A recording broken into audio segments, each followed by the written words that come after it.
देखिए हम लोग 4 गो क्वेश्चन लिए, पूरा सिंपल क्वेश्चन लिए जिसमें कोई भी कंडीशन शर्त नहीं लागू होता है। अब इस क्वेश्चन को हम लोग देखते हैं कि आखिर डोमेन और रेंज क्या होगा। बाबू पहला क्वेश्चन है y इक्वल टू एक्स। इसका मतलब हुआ कि x का मान आप कहां से कहां तक रियल नंबर में ले सकते हो, कुछ भी ले सकते हो बाबू, कुछ भी बैठा सकते हो। किसी तरह का इस क्वेश्चन में कोई भी शर्त कंडीशन लागू नहीं है, तो आप कुछ भी बैठा सकते हो। यानी इस क्वेश्चन में x का मान कुछ भी हो सकता है, और कुछ भी हो सकता है मतलब कैसा नंबर होगा, रियल नंबर। यानी माइनस इंफिनिटी से लेकर के प्लस इंफिनिटी तक कुछ भी x का मान बैठा सकते हो। अगर कुछ भी बैठा सकते हो उसको रियल नंबर कहते हैं। यानी इस क्वेश्चन का x का मान रियल नंबर होगा, और x का ही मान को क्या बोलते हैं, डोमेन बोलते हैं। यानी पहला क्वेश्चन में जो डोमेन का मान होगा वो रियल नंबर होगा। अब रियल नंबर बैठाने के बाद y का आंसर क्या आ सकता है, y का मान क्या हो सकता है, कहां से कहां तक हो सकता है। बाबू x का मान रियल में बैठाएंगे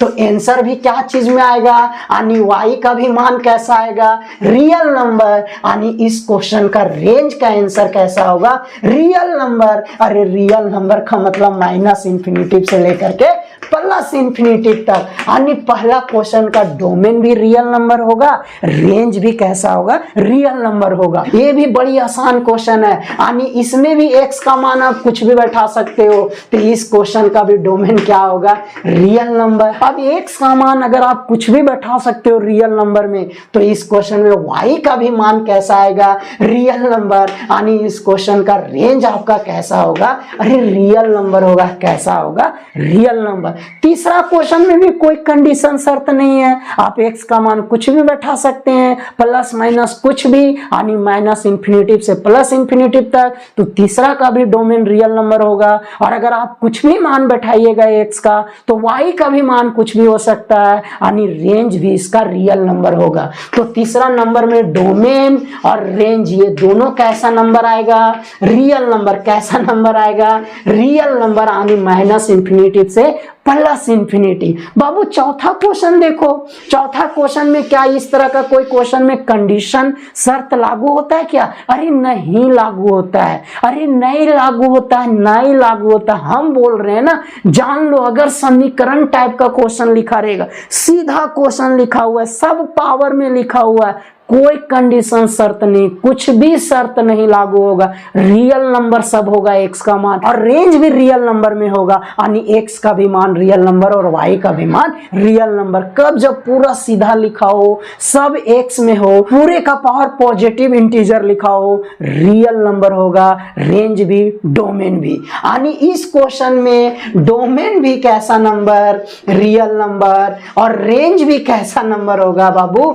रियल नंबर। दोनों का आंसर कैसा होगा, रियल नंबर। है कि नहीं आसान। जब भी क्वेश्चन आपको इक्वेशन में लिखा मिले, सभी वेरिएबल का पावर पॉजिटिव इंटीजर हो, किसी का भी पावर रूट वगैरह लॉग के साथ, ट्रिगोनोमेट्रिक साथ कुछ भी नहीं हो, सब वेरिएबल का पावर पॉजिटिव इंटीजर, एक समीकरण के जैसा लिखा हो, कहीं भी डिनोमिनेटर में वेरिएबल नहीं मिले, लॉग ये वो कुछ भी नहीं मिले, तो समझिएगा उस क्वेश्चन का डोमेन और रेंज कैसा नंबर होगा, रियल नंबर। क्योंकि उस तरह का क्वेश्चन में कोई भी कंडीशन और शर्त लागू नहीं होता है। और जहां भी कोई कंडीशन शर्त लागू नहीं होता है, उस क्वेश्चन का डोमेन और रेंज दोनों क्या होता है, रियल नंबर। क्या होता है, रियल नंबर। अब थोड़ा सा हार्ड वाला समझते हैं, अब आपका कॉन्सेप्ट शुरू होता है। चलिए देखिए, वीडियो में बना रहिए, जरूर चैनल को सब्सक्राइब कीजिए, लाइक कमेंट का भरमार कर दीजिए। आपको हर कॉन्सेप्ट का वीडियो मिलने वाला है इस चैनल पर, इसलिए हमसे जुड़े रहिए और एकदम बहुत सारा प्यार दीजिए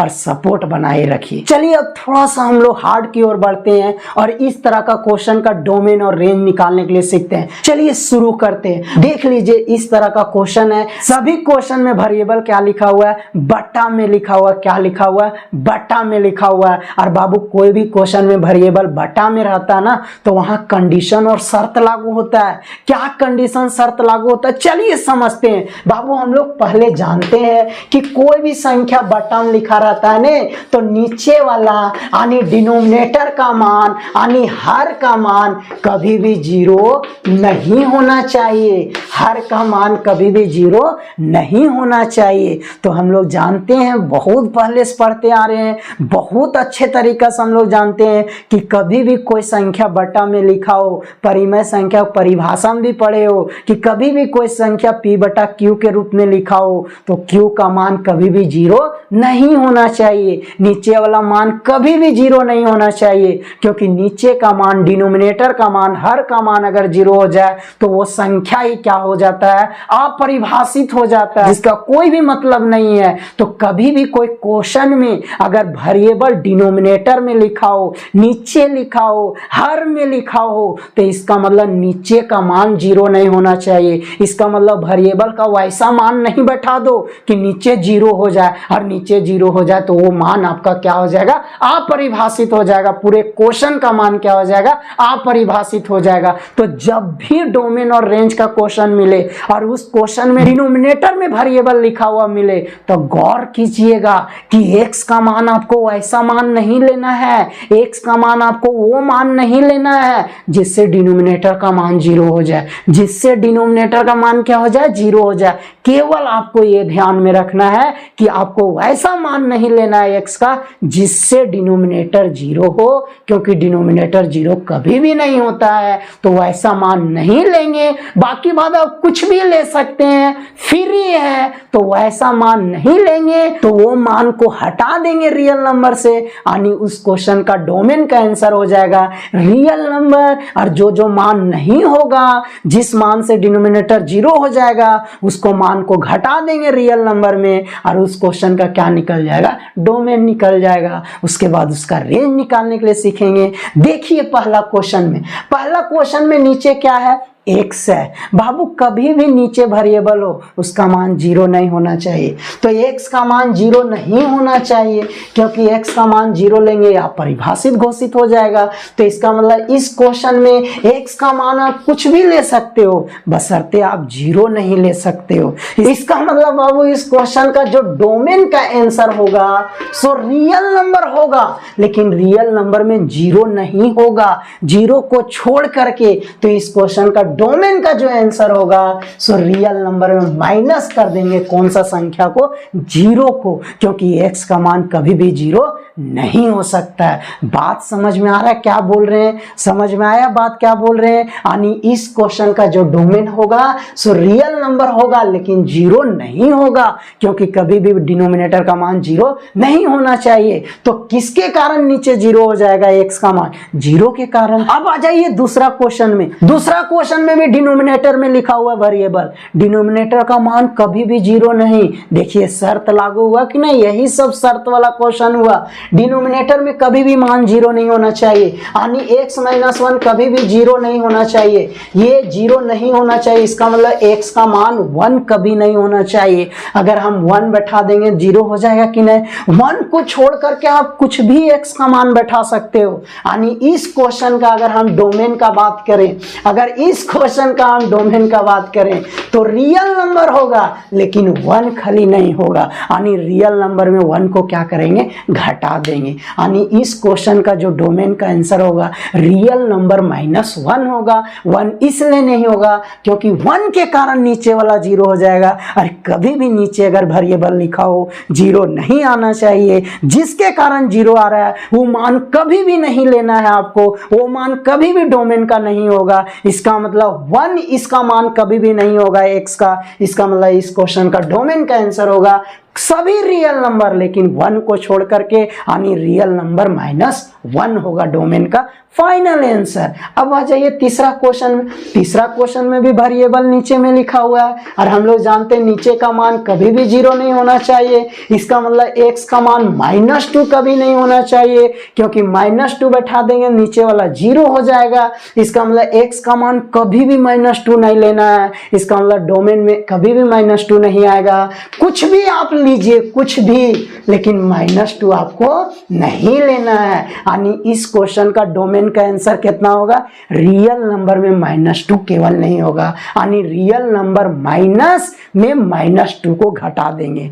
चलिए इस क्वेश्चन में आइए, इस क्वेश्चन में भी वेरिएबल नीचे लिखा हुआ है, यानी नीचे वाला मान कभी भी 0 नहीं होना चाहिए, तो कभी भी 0 नहीं होना चाहिए। तो देखिए क्या आ गया, यानी x² का मान कभी भी 1 नहीं होना चाहिए, यानी x का मान 1 और -1 नहीं होना चाहिए। अगर हम 1 बैठा देंगे तो भी नीचे वाला 0, -1 बैठा देंगे तो भी नीचे वाला 0 हो जाएगा, यानी x का मान यहाँ कभी भी आपको 1 और -1 नहीं लेना है, 1 और -1 कभी नहीं लेना है, क्योंकि 1 में भी नीचे वाला 0 हो जाएगा, -1 में भी नीचे वाला 0 हो जाएगा। इसका मतलब इस क्वेश्चन में डोमेन का जो आंसर होगा सो कोई भी रियल नंबर होगा, लेकिन उसमें 1 और -1 नहीं होगा। इसका मतलब इस क्वेश्चन का जो डोमेन का आंसर होगा सो रियल नंबर में कौन कौन संख्या को घटाना होगा, 1 और -1 को, 1 और -1 को। आया बात समझ में? अब आ जाइए इस क्वेश्चन में, इस क्वेश्चन में भी वेरिएबल नीचे लिखा हुआ है, नीचे वाला का मान कभी भी 0 नहीं होना चाहिए, नीचे वाला का मान कभी भी 0 नहीं होना चाहिए। तो इस क्वेश्चन को गौर से आप देखिए, बीच में प्लस लिखा हुआ है, इसलिए ये क्वेश्चन बच गया, क्योंकि आप यहाँ x का मान कुछ भी बैठाइएगा, कुछ भी बैठाइए, माइनस प्लस 0 दशमलव बटा कुछ भी, कभी भी नीचे वाला 0 नहीं होगा, क्योंकि x² खुद प्लस कर देगा कोई भी संख्या को, चाहे वो माइनस हो चाहे प्लस, खुद उसको प्लस कर देगा, और उसके बाद 4 उसमें और प्लस करना है। बताइए 0 होने की संभावना है? नहीं है। तो नीचे में कोई भी वैसा संख्या नहीं है जिससे नीचे वाला 0 हो जाए, यानी x का मान कोई भी वैसा नहीं मान है जिससे डिनोमिनेटर का मान 0 हो जाए। तो जब कोई भी मान वैसा नहीं हो सकता है जिसके कारण डिनोमिनेटर 0 हो जाए, इसका मतलब आप उस समय कुछ भी मान ले सकते हो। जब कोई मान पर 0 नहीं आ रहा है डिनोमिनेटर का, तो आप उस समय कुछ भी मान ले सकते हो x का, यानी इस क्वेश्चन में जो x का मान होगा वो कुछ भी होगा, कुछ भी, यानी इस क्वेश्चन का जो डोमेन का आंसर होगा से पूरा रियल नंबर होगा। क्या होगा? पूरा रियल नंबर। इस क्वेश्चन का डोमेन का आंसर पूरा रियल नंबर होगा, कुछ भी होगा, सभी मान आप यहाँ x का ले सकते हो, कुछ भी बैठा सकते हो, क्योंकि किसी भी मान पर नीचे वाला 0 नहीं होगा, और जब नीचे वाला 0 नहीं होगा तो कुछ भी आंसर होगा। इसका मतलब इस क्वेश्चन का डोमेन का आंसर पूरा रियल नंबर होगा।